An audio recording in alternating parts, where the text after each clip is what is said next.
you stopped there. Okay. And you stopped, we was getting ready, and I was getting ready to tell you goodbye, and I'll see you at the meeting tonight. And we both stopped there at the door. And that's when you looked at me.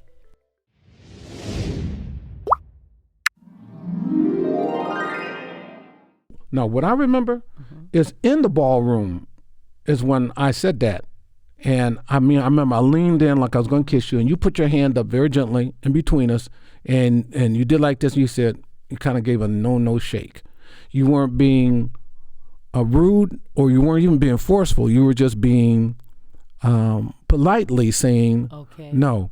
Then we walked out. All right, you're right. And then we came to your room, and I remember we came to the door, and you literally stuck your hand out to shake my hand, right? And we shook hands, and you disappeared into your room. Now, once the door was shut, this is the God truth. Once the door was shut, I walked down the hall, leaping, skipping, and jumping. I'm dead serious. I said, my God, I have found, what's the scripture? Someone whose price is above rubies. I was that taken.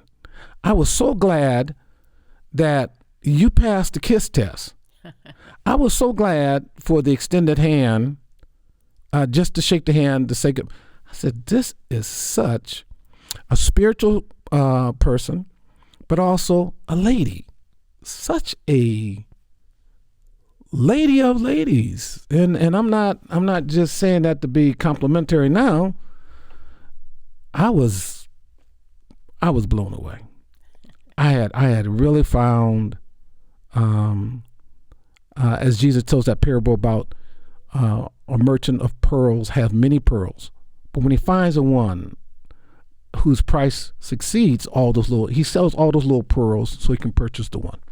Okay, so I'm leaving the hotel and I am on cloud nine. I mean, I could have proposed that night. and I'm not exaggerating one bit. Okay. So, Bishop, after that, I can remember going back into the room, and for some reason when I got there, Diane was up, and some other girls had come in, and so they were all like, "Pat, where you been?" Is that right? I didn't. This part I didn't know. Go ahead. So they had come to the room. They were asking Diane. I guess Diane had told them, and so they were aware of who you were. I didn't know they. So they said, "Pat, where you been?" They said you were out with superintendent's nephew. I said, yeah. They said, oh, wow. They said, you went with him? They said, how did you do that? I said, I didn't. He just kind of asked me. So they were teasing me about that. And so Diane just flippantly said that. She said, so what did you all do? I said, we ate and everything like that. She said, well, did he try anything? I said, well, I think he was trying to kiss me. I think he tried to kiss me. She said, what'd you do? I said, I just held my hand up and pushed it back. She said, well, how do you know he was just going to kiss you on the forehead? I said, I just didn't know him like that. Is that what she said? Yes. Wow. So they was like, girl, you are just so weird. They said, you turned him down like that? You didn't even know what he's going to do? Girl, so they was all teasing me in the room like that. So I just knew I had done the right thing. So we left there. We went to services that night. Everybody went to service that night. And so you didn't know it, but I guess they were still looking to see who you were, because one of them said, I don't want to call her name. She had literally said, no, I saw him, and I went up and said something to him. They said, she said, I went and said something to him and then introduced myself from Indiana. She's this one of the persons. So, okay. So we're talking. They just kind of, they said, little quiet Pat, how in the world you didn't influence this I think man? I remember that person Yes. because I remember once I did come down and we started courting, I remember you took me to Saints Home once. That's great. And there was a young girl there that I think I remember from being at the conference. Yes. And she's the one that said, how did you do that? Is that right? Yes, that's I right. remember. Okay, That's good. right. I remember that. I sure do. So, Bishop, I don't know what we're going to cut to the leaving the conference. We continued to attend the conference, but I remember when we were getting ready to leave, you said, well, I have enjoyed meeting you ladies, talking to Diane and myself, and it's been a pleasure. And you said maybe we can get together sometime. Could I have your number? And I'm looking at Diane, and so she said, sure, go ahead. So I give you my number. And so I gave you my number, and then you had some tracks because you had been out. Right. Been out witnessing and passing tracks out. Right. So when you gave me one track, I just stuck it in my Bible, or Diane took it. And so I remember this. So you were getting ready to leave. I don't think you left first, and we were leaving later on that night because you were leaving first. So I said, wait a minute, can I interject here? Because that's the important point, is that I remember that. And I remember I was waiting on the charter bus for Maddie Moss Clark. The bus was going to take us back to the airport, right? We're all getting on the bus again. And I remember you and I were standing there, and I was getting ready to leave, okay? And I really had this overwhelming feeling of loneliness. I hadn't known you, maybe 2 days or something like that. And it was such like, we were already... Well, honey, it had to be more like 4 or 5 days because I met you the first day I got there, and the conference was a week. Right. Okay, well, I can't remember the number of days, but it was because I did leave, I think, a day earlier than you guys did. Right, because our plane was flying out. But I just want to make the point that even when I was leaving, I felt like, I said, well, this is the one, and I know you lived in Gary and I lived in Lansing, Michigan, so the distance would be a situation. But anyway, pick it up from there. All right. Okay, so you're getting ready to leave, and you asked for my number. Okay. And at that time, you had tracks, and so you had leftover tracks, so you asked us, did we want them? You gave them to us to just pass out the rest of the tracks because you were leaving. Mm-hmm. So you had the tracks, and we waved by, and you left. And I remember Diane Gates looked at one of the tracks, and she said, look at this. He's got another girl's number on here. She said, I told you he was just a crook. She said, look at that. She said, well, he's been, and she said, look, she's in the Dolphins Hotel, just where we were. I said, what?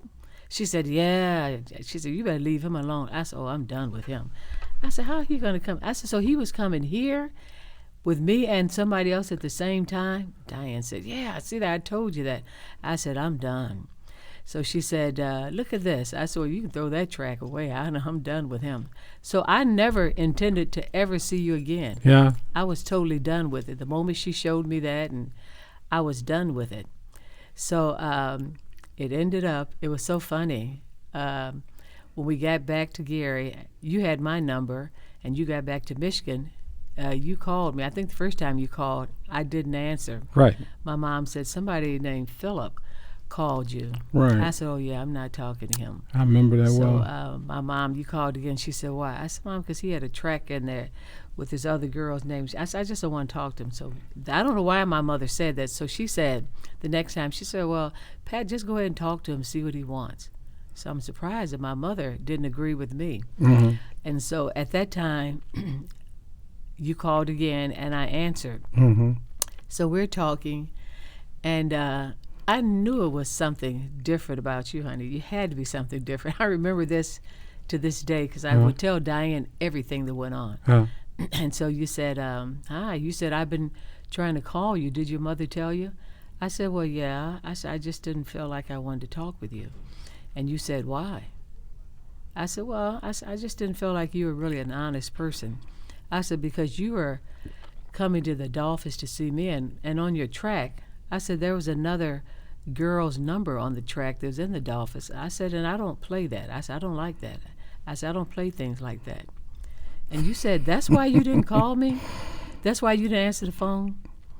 And I said, yeah, that's why I didn't answer.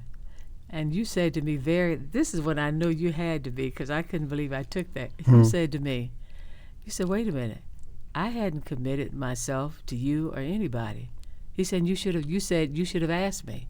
He said, I've had many girls give me their number. It doesn't mean that I'm interested. You said, I didn't know anything about this girl.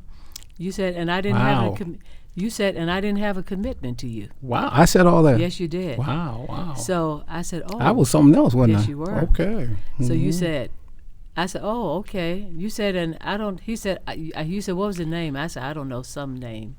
And so you said, I don't even know this girl. You said many girls give me their numbers. You said, I don't even know who this girl was. So we talked. We talked about like that, and I said, oh, and you convinced me that was not the one. I think this was Miss Connecticut because the tracks that I had, I'm trying to remember the tracks that I had, I think she gave them to me. Next time on The Hand of Providence. But yeah, I can remember calling, and I could not figure out why you would not receive my calls. So I can't remember, but let me pre-adventure that when I did talk to you and you told me that, I probably was a little upset because I'm trying to call.